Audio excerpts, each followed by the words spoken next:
Mes frères et sœurs, voici VAR Congo Télévision pour notre intérêt quoi.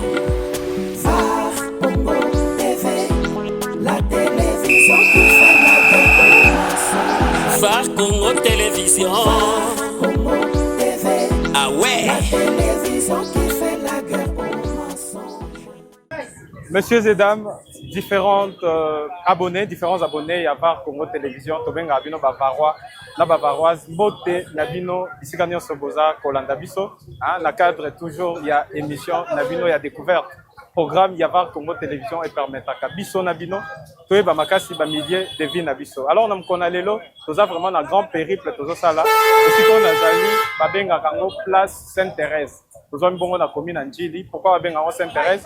Parce que est à proximité, à quelques mètres, na paroisse catholique Sainte-Thérèse, où est là qui bon implanté il y a de cela beaucoup d'années. Alors, Biso, tout ça là, nous allons de tomber ça pour servir, Bino, na cadre de mission, na bien découverte, nous avons un périple amené dans lobby, nous allons na Sainte-Thérèse pour nous recommencer à Sekomaf, na Sekomaf, nous avons moto, ou comme même chose jusqu'à Gilles Brasserie, na Gilles Brasserie, nous avons la possibilité ou bien accessibilité pour na Mokonalelo, il y a mission à Mokonalelo, donc on a 3 villages, où est Ngamba Kinshasa, nous avons un village Dingi, pour les Kabon na Manenga, pour les Kapé na village Manzanza. Et avec la possibilité de taper quelques villages à proximité na ville-province, il y a Kinshasa, capitale de la République démocratique du Congo. Alors, je vous prie de rester connectés, de rester scotchés pour ne rien rater de tout ce que nous allons parler tout au long de notre périple. Alors, Ngana Tikibino, Tolanda Elongo, Tozotamboula pour que tout le monde soit moto ou diriger vers Sekomaf.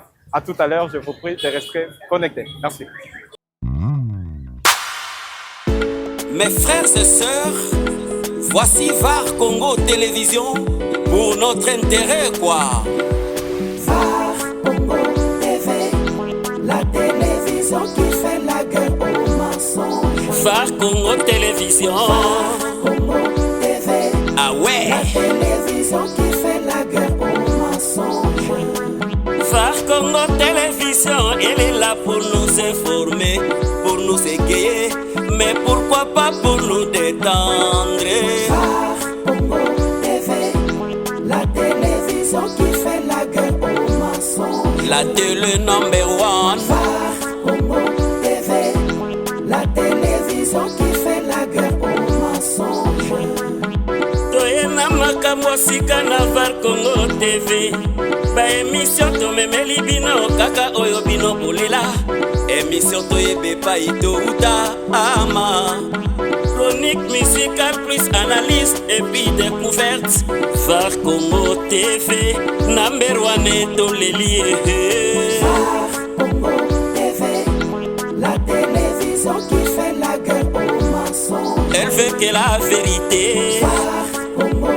Alors, comme je vous avais dit, Tozalaki Bongo na place Sainte-Thérèse, où est allé l'un des grands carrefours très connus, la commune Yandjili, Tozami Bongo na district Yachang.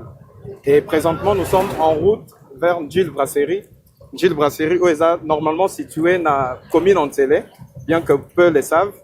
Et Psykawa Pitoza Kokoma pour na la scale Nabiso avant de continuer notre route, où est comme Mabiso na Manenga, après Manenga, Dingi vers le village Manzanza.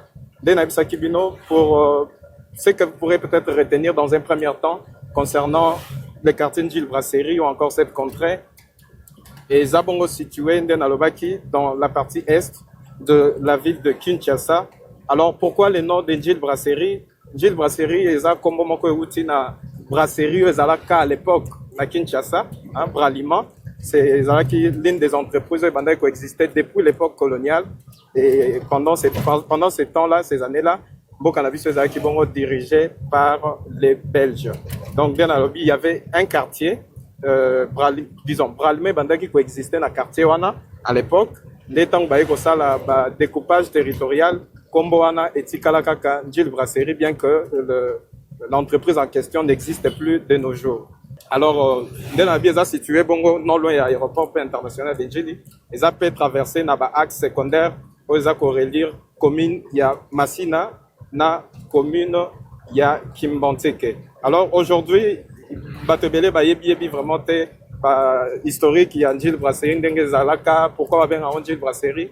Et dans un premier temps, c'est l'information essentielle qu'on peut vous donner jusque-là, en attendant qu'on arrive vers Gilles Brasserie, lié aux a prévu tout ça à la scale Nabiso. Alors, je vous prie de rester connectés pour ne rien rater de tout ce que nous allons parler par rapport à la découverte Nabiso, Gilles Brasserie, et avant d'atteindre encore une autre étape. Je vous prie de rester connectés et je vous retrouve dans quelques poussières de minutes. À très bientôt. Alors, Bavarois, présentement, de Toïl Sakibino, Tolongwa qui s'intéresse, bon, nous sommes allés de Toleki Sekomaf, et puis présentement, nous sommes mis dans Gilles Brasserie. Gilles Brasserie est l'un des carrefours où il y a Makasi Awa, à Kinshasa, et Nalfibino, et ça, bon, la partie, il y a commune entière. C'est vrai que Batebele va dire qu'ils ont un Gilles, mais en réalité, c'est entière. La bien, on Gilles Brasserie parce que, il y a l'Ibosso, il y a Braliment et Zaka Koto, une époque coloniale, on a beaucoup de choses qui dirigées par les Belges. Alors, à partir d'ici, nous avons moto, ils ont même vers le premier village, Nabiso Torobanda, ils ont bon village Manzata. Mais en passant, pour remettre un peu l'histoire, là, si ça sera possible, d'être au Saliango, moi, historique, il y a Gilles Brasserie, avant tout comme à topé, c'est une brève historique pour que Boyeba et Sika Nini Tozo Kende. Alors, la bonne delbino, pour que la connecter, Bolanda Biso Naboké, Bobenga Bandeko na Bakotite, pour qu'ensemble, tout découvrir, ma merveille, tout découvrir les fins fonds, il y a ville province à Kinshasa, pourquoi pas, même de la province du Congo central. Alors, la suite de cette émission, c'est tout de suite. Elle est là pour nous informer, pour nous égayer, mais pourquoi pas pour nous détendre. Congo TV, la télévision qui fait la guerre aux mensonges. La télé number one. Congo TV, la télévision qui fait la guerre aux mensonges. Toyena makambo sika na var Congo TV. Ba émission to memeli bino kaka oyo bino bolela. Émission to yebe pa ito uta ama. Chronique musicale plus analyse et puis découverte. Var Congo TV, number one et to lié. Congo TV.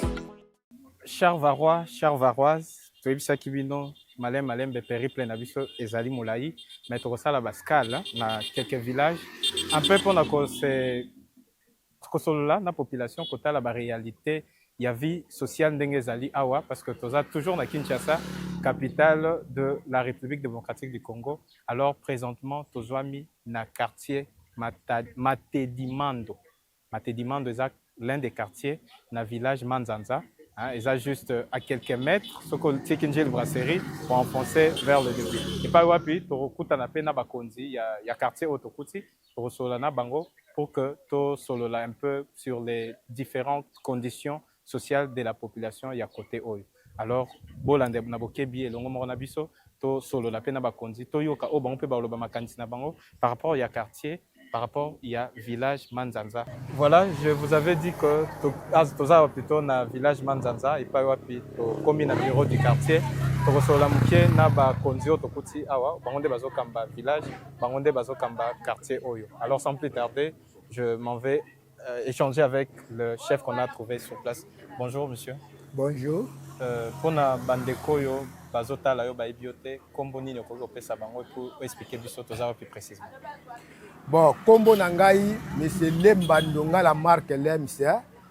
Tous allés à Nakata quartier Matedimando, na localité Manzanza. Alors, Ozanani d'abord, en qualité de qui na bureau. Nazali chargé la population du quartier Matedimando. Voilà. Donc, vous comprenez que c'est quand même quelqu'un qui est mieux placé. Il y a Koye Bisabiso, un peu les différentes conditions sociales de la population, il y a quartier. Je vous rappelle que nous sommes à Kinshasa, nous ne sommes pas dans la province du Congo central ni dans les grands bandes, mais nous sommes à Kinshasa, capitale de la République démocratique du Congo. Alors chef, pour la première question, Tony Toeba d'abord, village Manzanza, sur les plans cartographiques, ils ont mis côté Nini.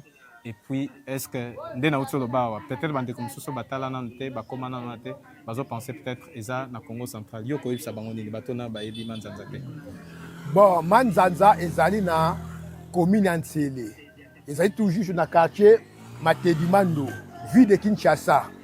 Ezali village te mais ezali ville de Kinshasa, ezali quartier Mobimba oyo izo dépendre na quartier hôtel de ville. Ils sont dans Congo centralité, mais ils sont toujours dans la ville de Kinshasa. Donc, le gouverneur, c'est toujours M. Daniel Bumba. Oui, tout ça gouverneur M. Daniel Bumba oyo azo gérer biso tout côté onde. Alors tu beta moi lisolo muke manzanza ezandenge nini conditions sociales est-ce que les a vraiment côté moko bato bazo vendre aisement bazana lixité ou bien complexe et infériorité tena bato ba vendre limité bato ba vendre na gombe manzanza déjà vraiment milieu moko habitable. Bon, en tout cas manzanza vraiment ezali milieu moko pena ya habitat pour ba fanda vraiment. Mais sur les conditions oyo ezali toujours pas en tout cas tout ça peut na ba forage tout ça peut na courant mais courant oyo ezali na njiba si awa tu peux komati manzanza eza kutu musika te. Mais awa tout ça na ba soutien te o ko soutenir biso pote courant komati bisika o quartier matemando ezali. Chef, ce qui est au zonga muke eza que ndongo lobby tout ça non loin njiba brasserie mais courant ekotate. Donc depuis quartier existera bazan courant te baza pe na maïté. Oui, alors, oui. Message ni okoloba mukuse na bato nyonso bazo landayo bato bayebi na manzanza te. On peut peut-être bakuza makanisi ya kokoma un jour en suivant cette émission. Et là on est na mukuse okoloba la bon. Bon, et là mukuse mutu ya ni koloba en tout cas vraiment oyo ezali village te mais ezali ne quartier ozo vivre na kata commune Ntsele la ville de Kinshasa. Oyo ezali géré et pas ya gouverneur Daniel Bumba. En plus commune oyo ezali pe géré na bourgmestre biso Mbonzola Meso. En plus tozo mona ke miliango bat ba côté ebele pour el quartier bandaka to bandaka na tomo boye ya ba 1000 quelqu'un. Mais lelo oyo to ke ko tomber plus ou moins ba 17 000 habitants Na quartier. na quartier. Plus de 17 000 habitants. Oyo côté a jamais to na problème. Ba mai ezate, courant ezate, en plus pe ba marché a bien payé ezalité. Donc il s'appelle donc vraiment passe mais toujours vivre dans Angola Nzambe. Voilà. Ndenge chef yaza chargé ya population a na quartier auti kolobake toza na commune ya Ntsele. Commune Ntsele eza toujours na ville ya Kinshasa. Donc quartier même au sika tozali ezwami bongo na commune disons na capitale ya RDC. Alors ndena lobaka toujours Kinshasa ezaka gombete, Kinshasa ezaka limitete, mais Kinshasa ezaka manzanza. Donc bande konyo so batala biso les autorités particulièrement ce que tokoko bois capé moi li sous côté pour na ko améliorer toujours conditions sociales ya population ya côté oyo. Oyo bino bolela émission toyebe pa ito uta ama chronique musicale plus analyse et puis découverte Var Congo TV number 1 to lelie Congo TV, la télévision qui fait la guerre aux mensonges. elle veut que la vérité Congo TV, Var Congo la télévision qui fait la guerre aux mensonges. Bon, voilà, comme je vous avais dit, ici nous sommes dans le village Manzanza. Nous sommes là dans la commune de Ntsele à Kinshasa. Pas tokutana bandeko nde baibisa kibiso tant que tozaki na bureau du quartier que l'activité principale est beaucoup plus ya bilanga. Alors yango na tokoma pe na bilanga wana totala bandeko ndeni basala bilanga to solo un peu na bango ndenge zara toujours na cadre ya émission na bina découverte. Après bilanga sur la paix, makambo etali domaine éducatif. Domaine éducatif, c'est un domaine clé dans le cannabiso. Sur le na papa, azali professeur, on même abiso na école ya tangisaka pour qu'ensemble sur place to taper ma solo par rapport il y a secteur éducatif awa na quartier Nabango, na village Manzanza. Je vous rappelle que nous sommes dans la commune de Ntsele. Donc nous ne sommes pas ailleurs, nous sommes en Ntsele à Kinshasa, capitale de la République démocratique du Congo. Ndeto tambola boy to beta masolo malembe jusqu'à ce que tokokoma kuna na place à Bilanga et puis tokokoma na école. Alors papa, to bando beta so bana bazuna vacances té hein? Bana vacances kozala mercredi le 17. Mercredi le 17. OK. Dans la mission bakou réseau continuer normalement. Normalement. Tout droit bien. Donc ende boy. Mais koyeba kaka approche ya vacances mona bana bazalaka toujours agité ba mususu penda bakolinga koya te ba mususu bakoya mais école ezo fonctionner école ezo fonctionner nango vraiment kitoko. OK. Donc bana koto ba bon facilité ba accéder na ba école ezaka moko école koto. Bon awa sur place tozaka na école ka moko. Mon toiture est mon anana. Wana toiture à école. OK. Donc vraiment en tout cas kitoko bana pe bayaka ebele. na primaire bakoza à peu près dans de 800. 800. Oui, oui. C'est que école monene. École monene. Capacité d'accueil peut ba salle ba ezebele. Kitoko. Il y a 6 Baban. salles, banc. On est école à l'état ou bien? 2 bureaux. Les écoles déjà à l'État. Primaire, ils ont payé par l'État. Gratuité de l'enseignement. Ezali. Ezali. Mais des secondaires, si les autres ont bunda malem pour cause à la mécaniser.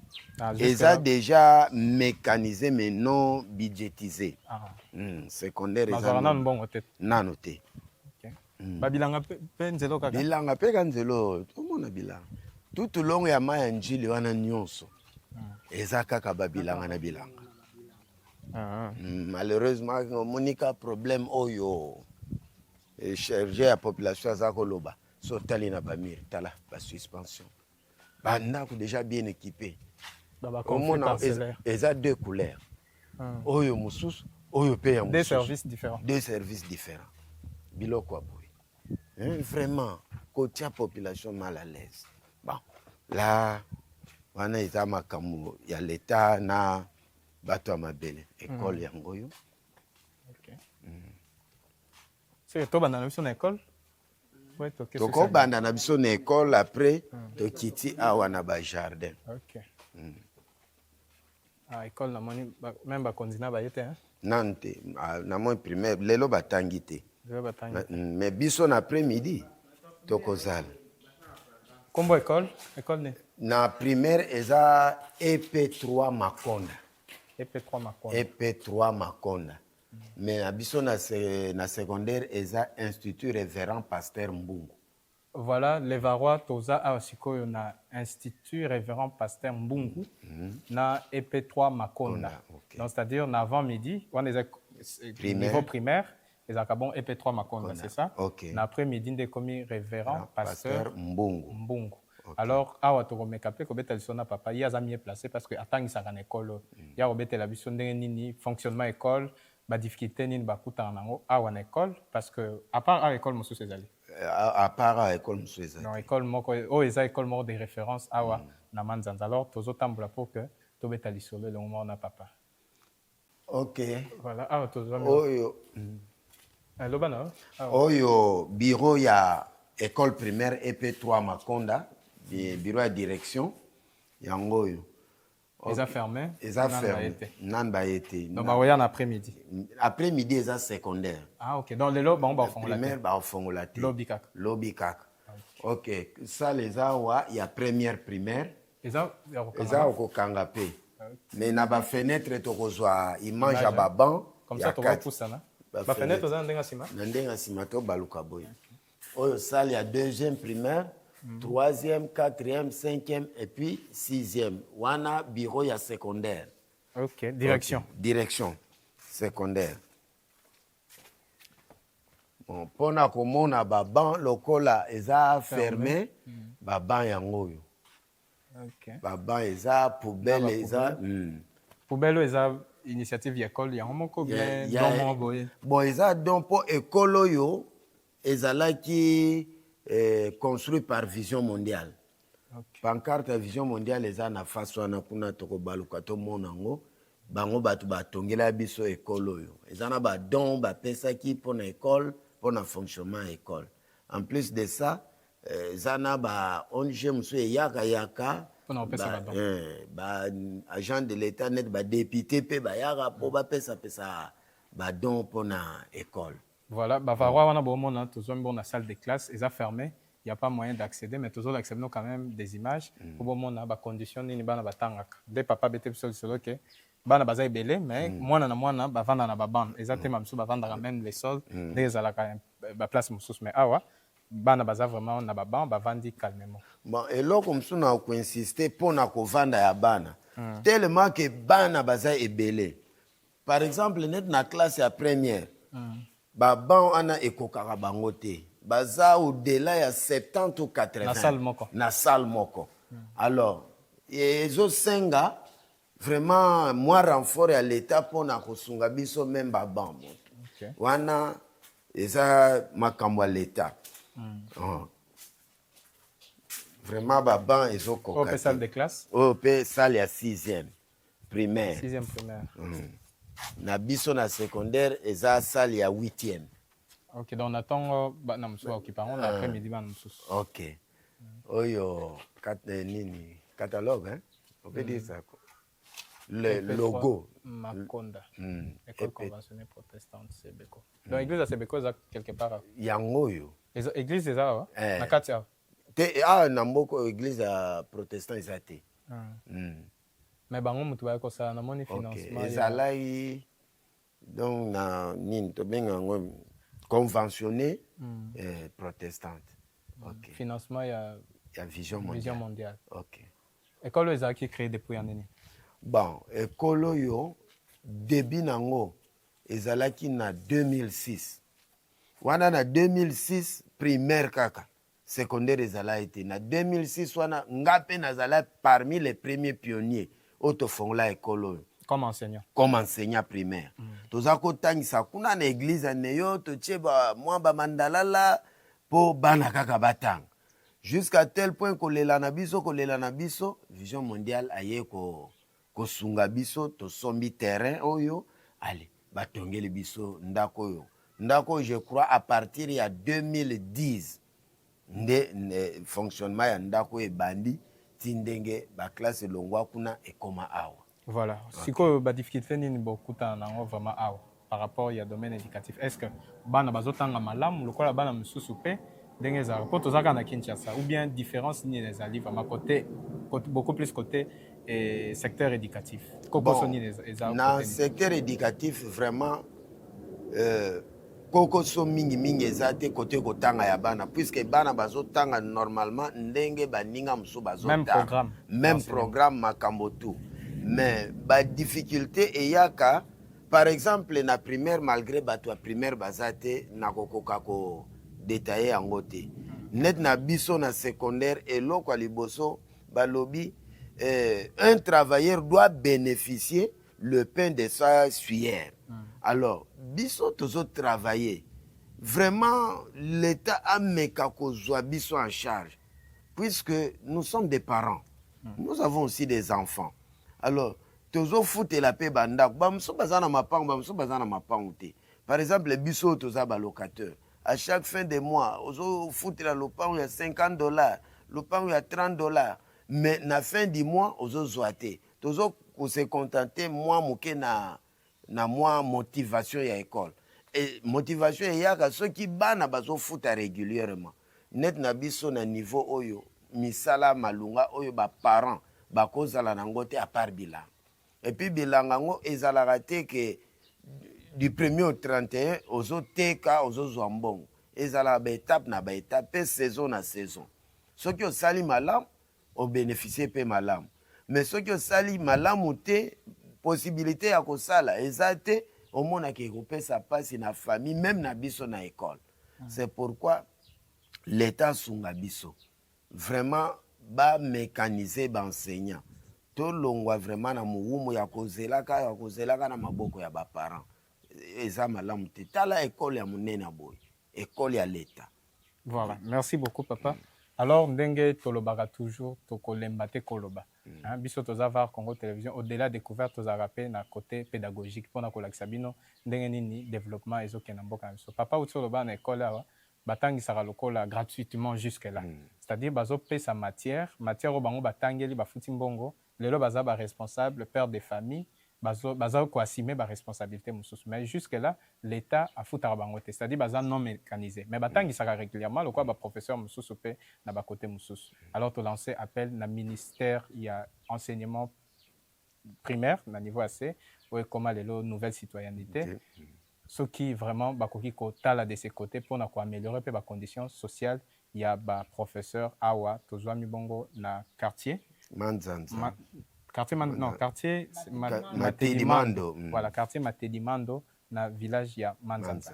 Télévision, elle est là pour nous informer, pour nous égayer, mais pourquoi pas pour nous détendre. Congo TV, la télévision qui fait la guerre aux mensonges. La télé number one. Congo TV, la télévision qui fait la guerre aux mensonges. na makambo sika na var Congo TV baémission tomemeli bino kaka oyo bino bolela émission toyebe epai touta ama chronique musicale plus analyse et puis découverte var Congo TV number one toleli VAR Congo TV, la télévision qui fait la guerre aux maçons. elle veut que la vérité VAR Congo TV, var Congo la télévision qui fait la guerre aux maçons. Voilà, Varois na Bavaroise. C'est vrai, pour Banda qui côté la biso depuis le début, jusqu'à une étape où tu as commis émission na biso, tu as bongo une école, pas yoa puis papa tangi saka, tu beti moi li solo, il y a ndenge nini école les autres fonctionner. Alors ce que tu se diriger vers Bilanga. Place na bon basa ba Bilanga pour na kozwa moi quelque chose na cadre toujours ya qui cherche ndena lobaki l'activité principale nesika o eza beaucoup plus Bilanga. Alors sur ça Bilanga teza moi passé. Alors biso peut kita total là. Bonjour. Ok, babilanga omoni bamusu ba préféré ko banda na bango babilanga pembeni awa mais plupart ya bilanga eza kuna na se. Oyo nyonso ezaka ba plante fruitier oyo bato balona lona na bamapango na bango baconcession oyo safu wana safu pe oyo mangusta mangusta yeyo siko awa ba espace mpona kozwa ezalaka ndeni yo moko oyeka koponi okati da mo te parti il faut konégocier na banani bakolo concession. Ok onégocie na bango soki ozozwa na location yo ezala mpe bacombien soki tokoestime location location bon ezala mensuel oyo nzete ya poilu ebotaka bambuma na oyo ezala soki eteli ekomi rouge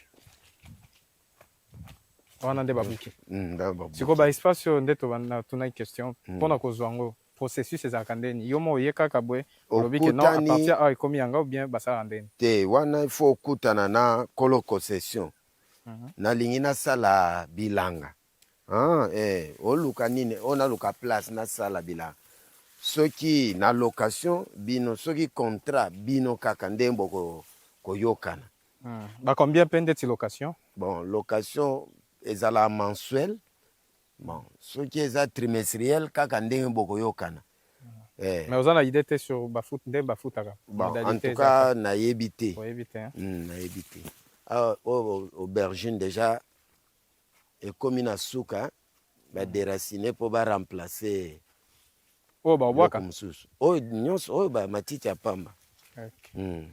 Alors bavarois bino mo bozomona toza vraiment en plein champ soki tokoloba bongo na kati vraiment ya bilanga kotala ndenge nini babilanga esalama mpe ya komona mpe babiloko nini balonaka oyo tomona bapondu tozotambola touti tomona wana baaubergine nde papa expliqué barase déjà donc bazoremplace na basemence mosusu mpona kolona pour que soki ekoli babuki nde bakoteka sikoyo bavente wana esalamaka wapi bokenda koteka wapi soki babuki awa bayenda koteka wapi bavente eza deux façons bamosusu bapreneur bayaka so preneur aye par exemple asepeli na ndunda ndenge eza awa akutani na kolo bilanga bayokani par bande bande moko tantôt ba 30 000 tantôt 40 000 ndenge bakoyokana soki bayokani esili ale ye moko preneur abandi koluka bamama babandi kobuka koderacine ti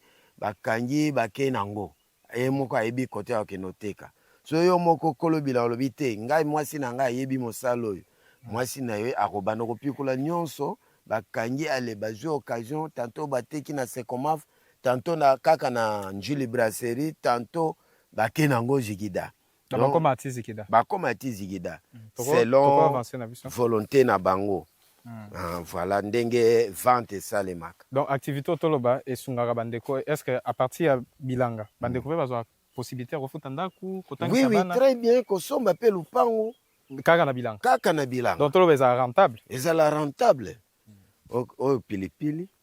Oyo. Oyo pilipili. Donc bablo ebele lo na maka awa. Elo na maka ebele bandunda oyo ba matembele ngai. Donc semence nyonso oyo ko sepela ko tia na bilanga na yo. OK, tout droit. Tout droit. Bonjour. Boni. Wana olo na nini? Ndunda. Ya yomoko? Ya batu. Ya oteka ou bien ya oliaga? Ozana na début ou bien osali déjà? Na oba kite hein? Wana basala binage. Bengango binage. Après binage ne ba bano boaka semence. Ba graine. Wana basala ngoka lelo ou bien lelo te. Lelo facile sa nan ba oyo ba plaque ba so asili sinde abandi ko bena on rato et komi pepele après filmer ka bilanga kaka ndenge basala. Non, eza toza en pleine émission. OK. OK. Donc o nyonso eza concession ya mutu. Bon. Atie batu koto yo eza ya mutu. Koto pe ya batu privé pe baza ba locataire bazali pe. Siko mai basala ndeti nini? Mai pona ko arroser ba bilanga. Ba mabulu eza awa. Ba kwe o nyonso eza ba mabulu amai. Kuna nyonso. Wana mai njili? Mai njili angwana kuna. Eza musika na awa. Eza musika te. C'est tokokoma kuna tokokoma na biso. Voilà. Tozo tambola malembe bavarwa de tolobaka TV za radio te toyebisaki bino ke tokokota totala bandeko place basala bilanga. Oza activité principale na sika o na quartier o. Alors tozo continuer kotambola, boz appel biso te, rester connecté pour ne rien rater de l'information de tout ce que nous allons parler concernant le village Manzanza. Okay.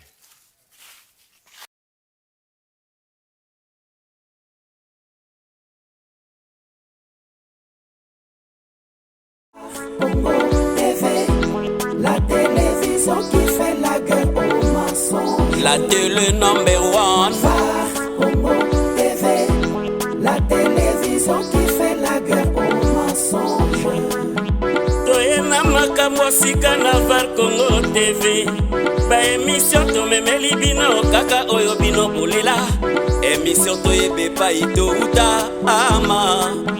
Chronique musicale plus analyse et puis découverte.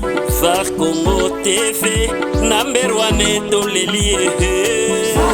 Congo TV, la télévision qui fait la guerre aux mensonges. Elle veut que la vérité. Congo TV, Var Congo, la télévision qui fait la guerre aux mensonges. fait divers ya société, garde plus théâtre. PDG GIB Sadi. Voilà, comme je vous avais dit que tokokoma na isika bandeko basala bilanga pour que biso mo boyebi lisolo so bobeto na musika ezaka un peu différent na soki bokiti sur le terrain. Awa na mito toza sur le terrain, toz kutana na bandeko basala ka bilanga awa quotidiennement. Dès to remeka pe ko solana bango par rapport ya activité na mo basala ka chaque jour. Bonjour papa. Bonjour. Kombo na onani oyebisa biso pe tozwa mi wapi? Ngai papa Blaise nazana Manzanza. Na Nasita Manzanza. Tosalaka misala bilanga. Ba jardin pe yangoyo mais toza pe na ba difficulté belé. Siko toke na malembe papa. Ba bilango eza ya yomoko oluwaka espace ou bien ndenge nini? Eza espace na yomoko osala bilanga. Eza ya ngai moko ebani limite ebani na nzeta paipai wana.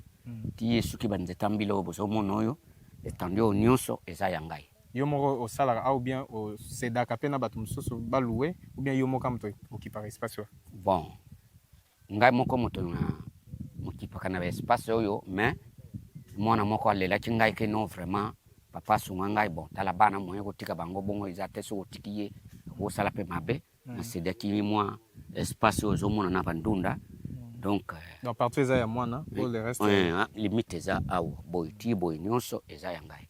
Sikoyo yo lonaka babiloko nini particulièrement o lonaka régulièrement chaque fois? Bon tolonaka mingi bandunda, tolonaka pe lisusu bapilipili aubergine pe bozomona déjà na ba matembele tout tolonaka.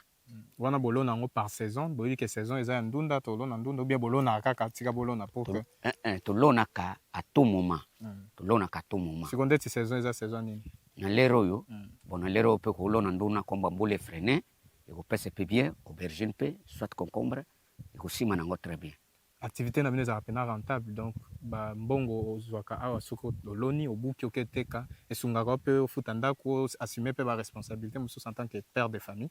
Oui, esungaka na libota lere moko oteki okokosomba mpe bakisi ya to fimi ya jardin mosusu mpe na ndako ekoka renforcer ndako mpona kolia.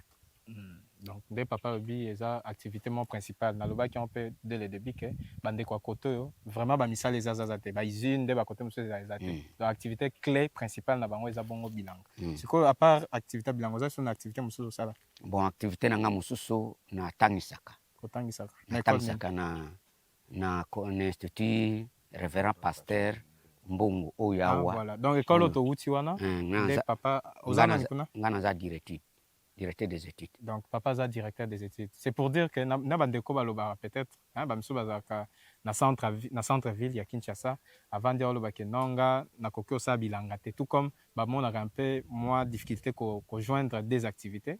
Exemple yango yo papa aza d'abord directeur des études na école autouti place to l'accès bino ba image et puis en dehors ya oza directeur des études aza pe na activité na ye moko asalaka o esungaka pour que à subvenir na ba besoin na ye. Alors papa peut-être un dernier mot na bato nyonso ba otala yo elo nino kolo bana bango bato ba négligeaka secteur na bino agricole pour eza secteur mo bato ba mona non o eza domaine réservé na ba pauvre ngana osala ngote bilanga eza musa mwa soni elo ni yoko yebisa bango otala caméra non nazo ko yebisa bango était vraiment pas au courage bilanga eza domaine à négliger te parce que yango eza très capital na bomoi na biso bato ba mosusu kutu ba travailler kana bango te mais azwa uniquement kapona bilanga azo bimisa même au-delà de 30 sacs 40 sacs aubergine ye azo ko se retrouver très bien mais lisusu nazo baksa moi difficulté toza nango awa ba dérangement ya ba mabele to soma déjà ba mosusu bato mosusu baye oh non il faut ba botola kutu mabaye ezalaki awa ebele batiaki po ba botola biso mettre tubuni to moni net vango ekomi un peu apaisé mais nazo yebisa ba oyo bazo négliger bilanga avani kaka azobeta badam avandi mosala bilanga eza mosala pamba wana ntuka bazana ignorance sinon mosala bilanga eza na revenu nango okufutila ndako okuku na mbongo wana okufutila pe bana minerval bana bazotanga même na université eza mosala négligé te. Voilà, eza mosala négligé te c'est le dernier mot otoko retenir ya papa nde na bisaki bino na début bilanga kaka otomona oto négligé na Kinshasa na RDC sous d'autres cieux et développer ba pays mosusu. Alors ce qui biso pe tokoki ko continuer ko sa bilanga tout monde onte mosala mo réservé na catégorie mobwe to sala pour que to développer mboka na biso otolingaka mingi la République démocratique du Congo. La télévision qui fait la guerre aux mensonges. La télé number one. Congo TV, la télévision qui fait la guerre aux mensonges. Toyena makambo sika na var Congo TV. Ba émission to memeli bino kaka oyo bino bolela. Émission to yebe pa ito uta ama. Chronique musicale plus analyse et puis découverte. Var Congo TV, number one to l'élie. Congo TV, la télévision qui fait la guerre. Voilà, to uti bon kosola na papa, ye papa si sur ma kantina e to tambola malembe. To koma na Mayanjil. To Mayanjil pe eleka awa, Mayanjil de esungaka bandeko ya jardin. De papa lobi bamsu basala la motopompe mais bamsu bazwaka mai wana nde sunga bango ba rosé ba différents produits na bango pour que école malam siko ba motopompe wana ba luwaka ngo bien ezaka bango moko mosusu pe bazwaka ya location mosusu ye moko a sombi na fond na ye moko propre pour servir ye na misala na ye bilanga. Soko luango idée pesate soki montagne. En tout cas, idée penda montant bon, location est à montant minité. Pour exigence c'est alaka au sombi yomoko carburant. Yomoko sombi carburant. Tokita. Awa to komi na manjili yango yo pe zo monana. Awa pe balingi ba kwa lime motopompe nayebi te peut-être ye akozala na idée ndenge basalaka location. Bonjour. Boni ndeko. Ah, toyetala bino lelo hein. Toyebeta bino tout totala ndenge nini bosalaka babilanga. Tokuti mpe odémarrer motopompe. Bosalaka ndenge nini sikoyo motopompe ya bino moko bien boloué. Ya bino moko. Mais boloué ça rappelle.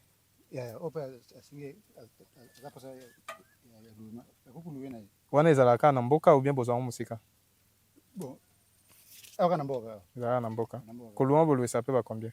Bon, par jour 10 000 francs. 10 000 francs. Parce que son mutu ndetse abia ça nango 2 jours 20 000. 2 jours 20 000 francs. OK. À part motopompe bozala système mususu bosala pona ko arroser ba blanc. Bon, na bongo à part motopompe arrosoir hein. Arrosoir ezali. Maintenant motopompe na arrosoir motopompe eza mieux. En tout cas Parce que yaza rapide. motopompe eza mieux. OK. Voilà, bavarwa bino mo bomoni donc na sima nanga eza bongo Mayanjili. Na ngambu kuna bomona wana eza commune ya Mongafula. Et puis na ngambo tozali eza bongo Ntsele. Donc elo ekaboli Mongafula na Ntsele eza mai oyo. Nde na bisaki no mai oyo esungaka bandeko o ba sa bilanga awa pour que bazwa ba misusu na ba arrosoir ba misusu ba la motopompe nde tokuti ndeko azosala. Alors je vous prie de rester connectés, de rester scotché bo zape bisote.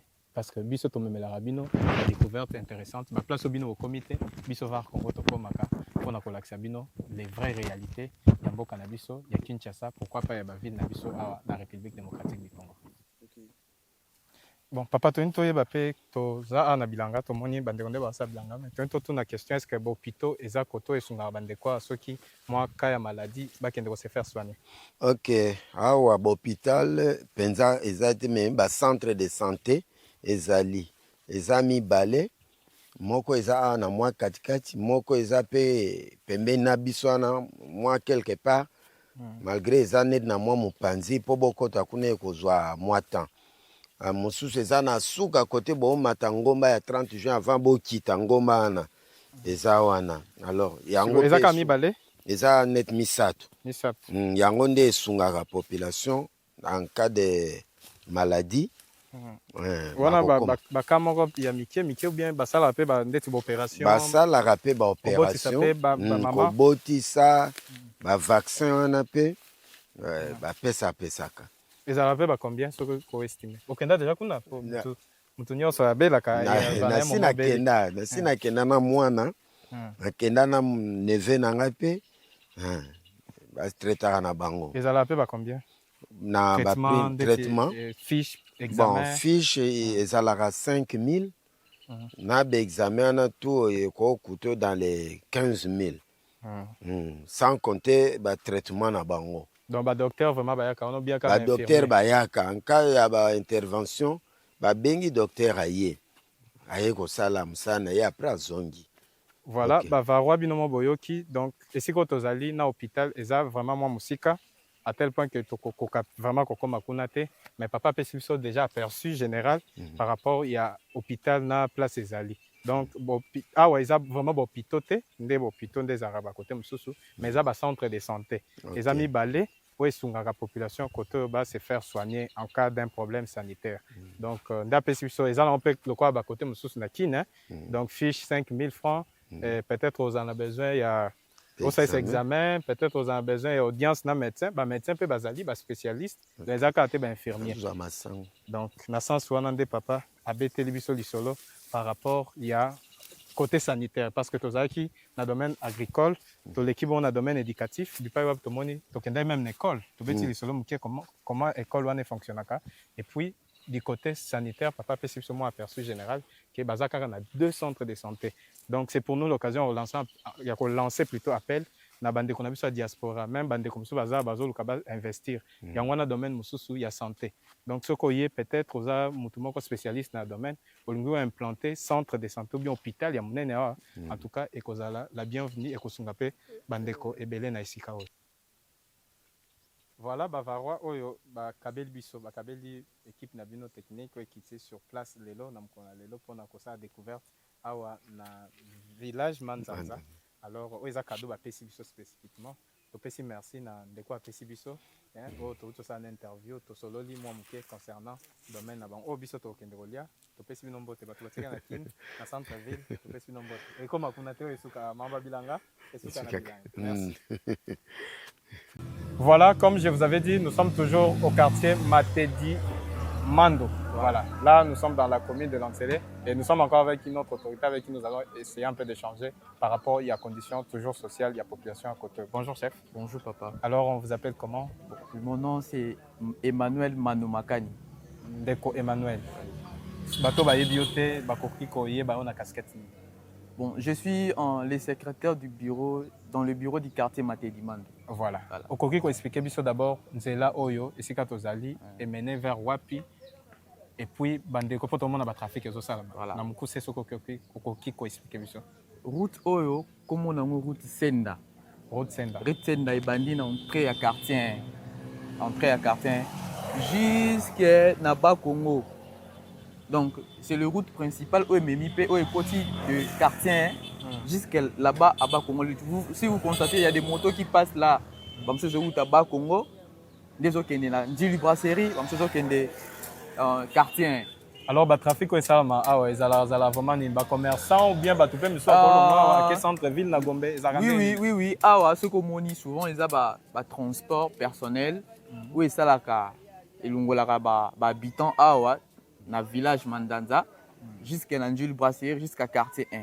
Bon, les activités souvent, route vraiment sur la côté. Tu vois, il y a des gens qui transportent des colis.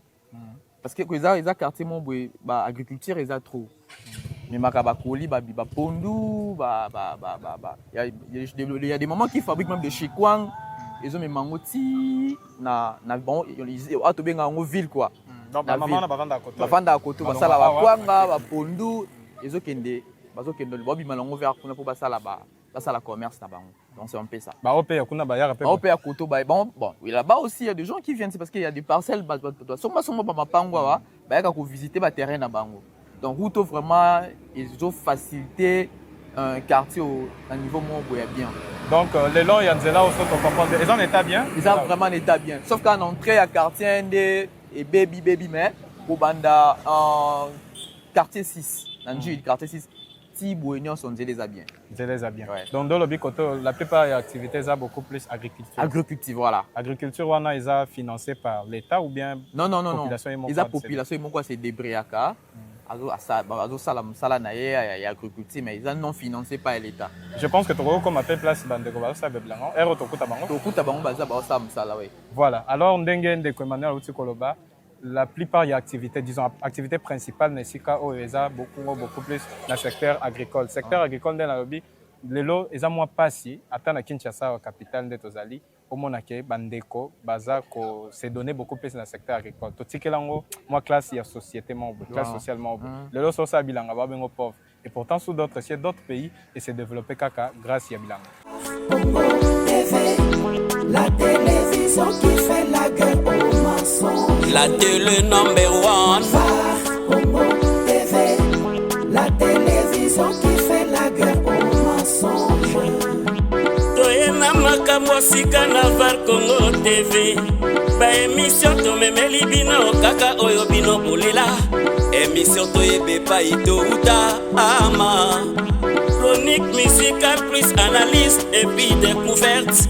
Var Congo TV, number one et Toleli. Var Congo TV, la télé. Bavarois na bavaroise, tu sais qui bino que tu as un long périple au Tobanda Kiango, Bisika Tobanda qui bomona ba image, tu uti bongo fraîchement na village Manzanza, hein, au bongo na commune Ntélé. Et précisément, ici, quand on a mis à Babengiango, entrée, il y a 1000 maisons. 1000 maisons, et ça, bongo projet, piloté par les gouvernements, initié par Yemoko, le président de la République, Félix-Antoine Tshisekedi Tshilombo. Et c'est qu'on a terminé des entrées principales vers Place Bazotonga, 1000 maisons. Nangambo eza commune à Mongafula, c'est-à-dire concession na batonga 1000 maisons eza na elle à Mongafula et puis de l'autre côté tozwami na commune Ntélé. Na bisim les projets eza pilotés par le gouvernement. Tozo kota na kati pour que tozwa peu d'informations suffisantes nécessaires pour na komemela bino nde to bisa bino TV za radio te. Alors restez branchés pour ne rien rater de tout ce que nous allons parler concernant la concession 1000 maisons. À tout à l'heure. Il est là pour nous informer, pour nous égayer, mais pourquoi pas pour nous détendre. Congo TV, la télévision qui fait la guerre aux mensonges. La télé number one. Congo TV, la télévision qui fait la guerre aux mensonges.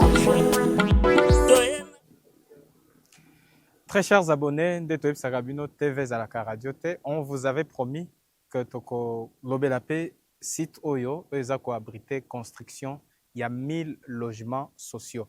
1000 logements sociaux, on a Ezabongo don, ou soit un programme piloté par le gouvernement de la République démocratique du Congo, un programme initié par le chef de l'État.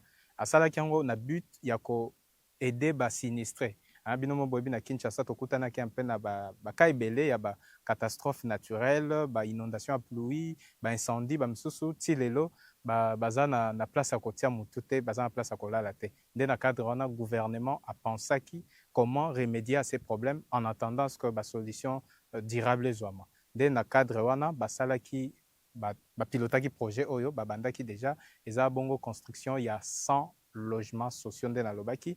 Et on a tozwami na quartier Mukilango. Quartier Mukilango ici quand tozaliawa site place bazotonga 1000 maisons sociales wana ezali bongo na ngambu ya Mongafula. Mais na simananga bomona Mayanjile leki wana Mayanjile nde séparé commune à Mongafula na commune Yantele. Donc de l'autre côté eza commune Yantele mais place bazotonga site eza bongo na commune ya Mongafula. Entreprise a piloté projet Oyo pour la construction. Les abonnés entreprise Milvest, c'était vraiment prévu à ce que tu aies si tu accéder pour que tu accèdes à l'image, tu as les salama, tu as information vraiment détail par rapport à site Oyo, mais fort malheureusement, informer que tu as grève, donc il n'y a pas moyen d'accéder à site. Na équipe est chargée pour assurer la sécurité à site. Nous avons quelques informations. Alors, nous avons TV Zaka Radio, nous avons Kobima Koleka, des passages 100%, que site où il y a vraiment milliers moko etambol déjà sango batebele ba yebiango pe déjà batebele pe na musika même ba diaspora bazu déjà ba information que awa bazotonga 1000 logements sociaux ndena ba keza bongo pour ko abriter ba sinistré il y a différentes catastrophes naturelles waneza ki bongo l'essentiel de ce que nous pouvons vous dire jusqu'à là concernant la construction de 1000 maisons de Toyib Sakibino.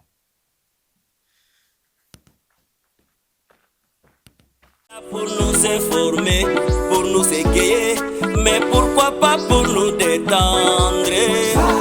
Congo TV, la télévision qui fait la guerre aux mensonges. La télé number one.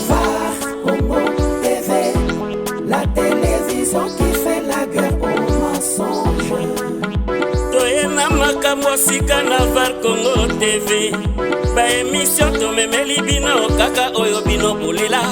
Émission to yebe pa ito uta ama. Chronique musicale plus analyse et puis découverte. Var Congo number one to lelie.